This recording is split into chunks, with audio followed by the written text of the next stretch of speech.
Hi friends, మీ Palasa cement ఈరోజు వచ్చేసుకుందాం. Welding booth ఎలా preparation చేసుకోవాలో స్టార్టింగ్ నుంచి ఎండింగ్ పాయింట్ మీకు చూపిస్తాను. ఈరోజు ఇలాగా స్టార్టింగ్న హోల్స్ వేసుకుంటాం. ప్రతి బూత్కి 4 పక్కల 4 హోల్స్ వేసిన తర్వాత బూతులు దించుకుంటాం ఇందు లోపల. అలాగా హోల్స్ వేసుకున్న బూతుల్ని ఇలాగా కరెక్ట్గా రెడీ చేసుకుంటాం. ఇలాగ అయిన తర్వాత పోలు పెట్టుకుంటాం. దీనికి ఏమో అటాచ్మెంట్గా వెల్డింగ్ మిషన్ పెట్టుకుంటాం. దానికి స్టాండ్లు తయారు చేస్తాం. ఇప్పుడు ఇవి వెల్డింగ్ మిషన్ స్టాండ్లు తయారు చేసుకోవడం కోసం ఇలాగా ఫ్రేములు తయారు చేసుకుంటాం. టాకాలు వేసుకుంటాం. ఇది పక్కల ఇలా బాగా హీట్ చేసుకోవాలి. పైప్ని హీట్ చేసుకొని నొట్టుపోల్ సిస్టమ్ వస్తుంది. హోల్ చేయాలండి.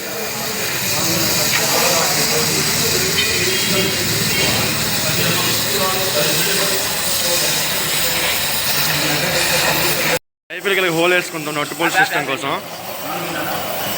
సిస్టమ్ కోసం పైపులు వేసుకోవాలి లైన్గా. యాంగిల్ సెట్టింగ్ చేసుకున్న తర్వాత వెల్డింగ్ కొట్టుకుంటాం. అలాగా ఇది పార్ట్ 1. పార్ట్ 2 కూడా నెక్స్ట్ వీడియోలో చెప్తాను. ప్రిపరేషన్ ఎలా చేసుకున్నాం టోటల్గా. లైక్ చేయండి, సబ్స్క్రైబ్ చేయండి, షేర్ చేయండి. ప్లీజ్ సపోర్ట్ మీ. Bye bye.